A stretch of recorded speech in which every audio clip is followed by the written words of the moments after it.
Hello everyone, I hope आप सभी ठीक होंगे।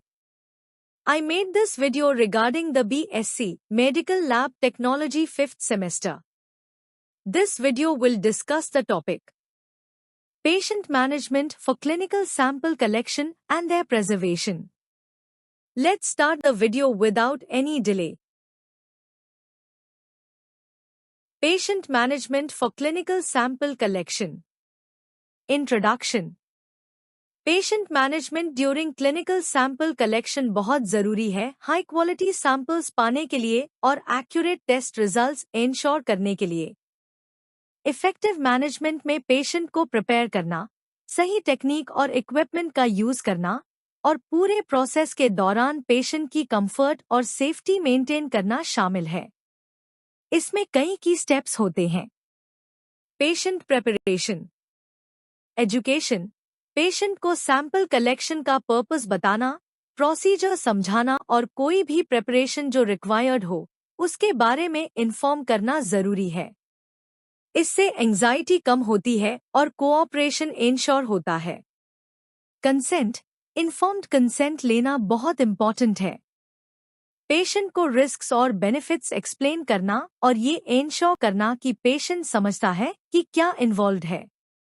इंस्ट्रक्शंस। स्पेसिफिक इंस्ट्रक्शंस प्रोवाइड करना जैसे फास्टिंग, मेडिकेशन रिस्ट्रिक्शंस या कोई और preparatory steps based on the type of sample being collected.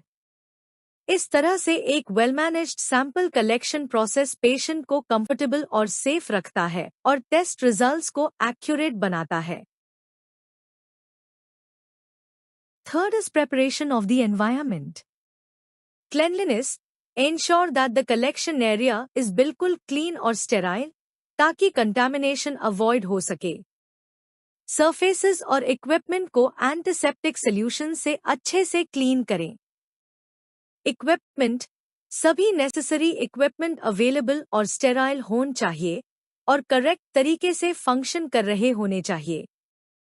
इसमें कलेक्शन ट्यूब्स, नीडल्स, सिरिंजेस या कोई भी और टूल्स जो प्रोसीजर के लिए जरूरी है सब इंक्लूडेड है। कंफर्ट। पेशेंट के लिए एक कंफर्टेबल स्पेस प्रिपेयर करें, जैसे कि एक क्लीन और सपोर्टिव चेयर या bed. Fourth is collection procedure. Identification. Patient की आइडेंटिटी कंफर्म करे मल्टीपल आइडेंटिफायर्स का उसे करके, जैसे नाम, डेट ऑफ बर्थ, ताकि मिसलेबलिंग या एरर्स ना हो। Site selection. Appropriate site choose करें सैंपल कलेक्शन के लिए बेस्ड ऑन सैंपल की टाइप, जैसे ब्लड के लिए वेनिपंक्चर, यूरिन एनालिसिस के लिए midstream urine. Technique. Proper technique use करें ताकि डिस्कम्फर्ट मिनिमाइज हो और सैंपल इंटेग्रिटी इंश्योर हो सके। ब्लड ड्रॉस के लिए सही नीडल गेज यूज करें, नीडल को अप्रोप्रिएट एंगल पर इंसर्ट करें और प्रॉपर टोनिक्वेट यूज करें। ये सब स्टेप्स फॉलो करना इम्पॉर्टेंट है ताकि प्रोसीजर स्मूथली और एक्यूरेटली हो सके और पेशेंट को भी कंफर्टेबल और सेफ फील हो। Fifth is handling and processing. Labelling. ड्यूरेंट हाई सैंपल्स को पेशेंट के डिटेल्स, डेट और टाइम ऑफ कलेक्शन के साथ लेबल करें। प्रॉपर लेबलिंग बहुत इंपॉर्टेंट है एक्यूरेट एनालिसिस और रिपोर्टिंग के लिए। ट्रांसपोर्ट। स्पेसिफिक प्रोटोकॉल्स फॉलो करें सैंपल्स को लैबोरेटरी तक ट्रांसपोर्ट करने के लिए, इंक्लूडिंग करेक्ट टेम्परेचर और हैंडलिंग कंडीशंस मेंटेन करना। डॉक्यूमेंटेशन। सारा रेलेवेंट इंफॉर्मेशन रिकॉर्ड करें सैंपल कलेक्शन के बारे में, इंक्लूडिंग पेशेंट के डिटेल्स, सैंपल टाइप और अगर कोई कॉम्प्लिकेशंस या इश्यूज आए तो उनको भी नोट करें। Sixth is patient care and follow up. Comfort. Collection के बाद इंश्योर करें कि पेशेंट कंफर्टेबल है और चेक करें फॉर एनी इमीडिएट रिएक्शंस या कॉम्प्लिकेशंस, जैसे कि ब्लीडिंग या fainting. After care instructions. Patient को जरूरी आफ्टर केयर इंस्ट्रक्शंस प्रोवाइड करें, इंक्लूडिंग पंक्चर साइट कैसे केयर करें या अगर कोई एडवर्स इफेक्ट्स एक्सपीरियंस हो तो क्या करना चाहिए। Follow up. पेशेंट को इन्फॉर्म करें अबाउट कब और कैसे उन्हें टेस्ट रिजल्ट्स मिलेंगे।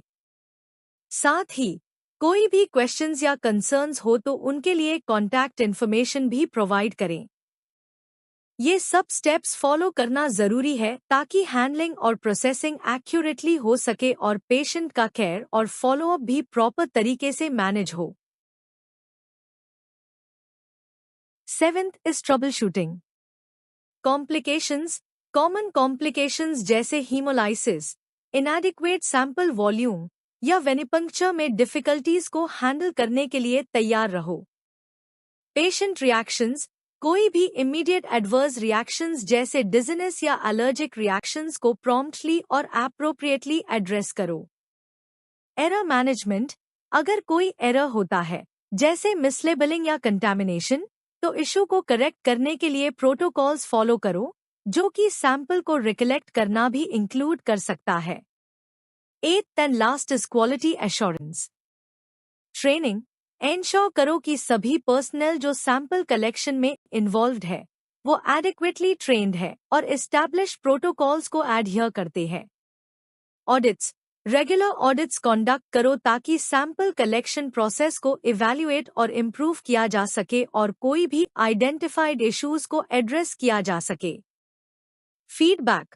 पेशेंट्स और स्टाफ से फीडबैक एनकरेज करो ताकि प्रोसीजर्स को कंटिन्यूअसली रिफाइन और पेशेंट केयर एनहांस किया जा सके।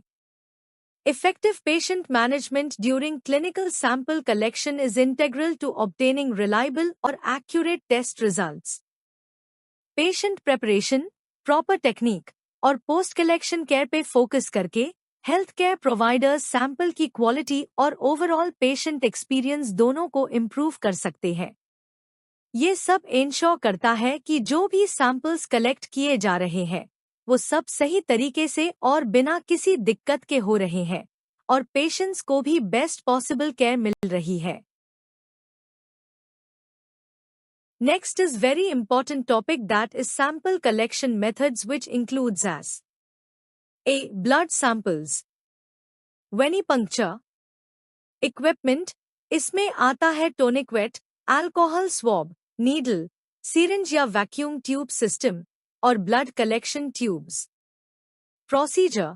पहले टोनिक-वेट अप्लाई करें, फिर साइट को अल्कोहल स्वॉब से क्लीन करें, नीडल को वेन में इंसर्ट करें, ब्लड को ट्यूब में कलेक्ट करें, टोनिक-वेट को रिलीज करें, नीडल को विथड्रॉ करें और साइट पर प्रेशर अप्लाई करें। कंसिडरेशंस। प्रॉपर लेबलिंग इंश्योर करें ट्यूब्स का पेशेंट इंफॉर्मेशन के साथ और डिफरेंट टेस्ट्स के लिए अप्रोप्रिएट ट्यूब्स यूज करें, जैसे EDTA for CBC, serum separator tubes for chemistry. Capillary collection. Equipment, lancet, alcohol swab, capillary tubes और micro collection containers. Procedure. Site को क्लीन करें, यूजुअली फिंगरटिप या हील फॉर इन्फेंट्स, लांसेट से puncture करें और blood को कैपिलरी ट्यूब्स या micro collection containers में कलेक्ट करें। कंसिडरेशंस। ये मेथड सूटेबल होता है स्मॉल वॉल्यूम कलेक्शंस या पॉइंट ऑफ केयर टेस्टिंग के लिए। ये सब स्टेप्स फॉलो करना जरूरी है ताकि blood sample collection safe, accurate और पेशेंट के लिए कंफर्टेबल हो सके। B. Urine samples. Random urine collection. Equipment, एक क्लीन और ड्राई कंटेनर। प्रोसीजर। पेशेंट किसी भी टाइम पे दिन में यूरिन सैंपल कलेक्ट करता है प्रोवाइडेड कंटेनर में। कंसिडरेशंस। ये रूटीन एनालिसिस के लिए सूटेबल है, लेकिन सब टेस्ट्स के लिए आइडियल नहीं होता। Midstream clean catch urine collection. Equipment, एक स्टेराइल कंटेनर और क्लीनिंग टॉवलेट्स। प्रोसीजर। पेशेंट अपनी जेनिटल एरिया को क्लीन करता है, यूरिनेशन स्टार्ट करता है, फिर स्टॉप करके मिडस्ट्रीम यूरिन स्टेराइल कंटेनर में कलेक्ट करता है। कंसिडरेशंस। इसे कंटामिनेशन मिनिमाइज होता है और ये माइक्रोबायोलॉजिकल एनालिसिस के लिए प्रेफर्ड मेथड है। 24 यूरिन कलेक्शन।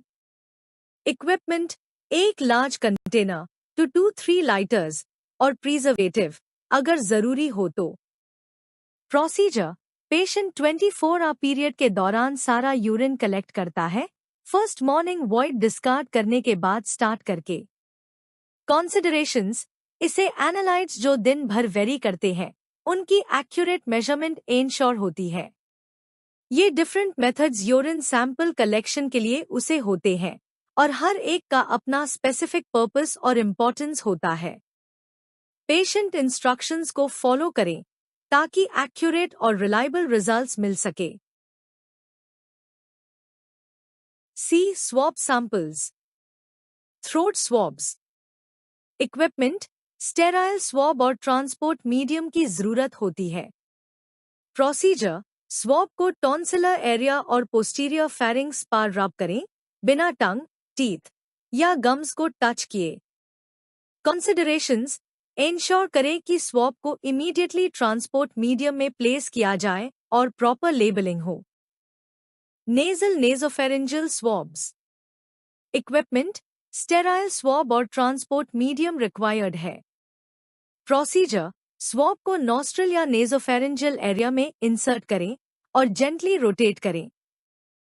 कंसिडरेशंस, ये स्वॉब्स रेस्पिरेटरी पैथोजन डिटेक्शन के लिए उसे होते हैं तो स्वॉब को इमीडिएटली ट्रांसपोर्ट मीडियम में ट्रांसफर करना जरूरी है। ये सब स्टेप्स फॉलो करना इम्पॉर्टेंट है ताकि एक्यूरेट रिजल्ट्स मिल सके और कंटामिनेशन अवॉइड हो सके। प्रॉपर लेबलिंग और इमीडिएट ट्रांसफर से इंश्योर होता है कि सैंपल इंटेग्रिटी मेंटेन्ड रहे।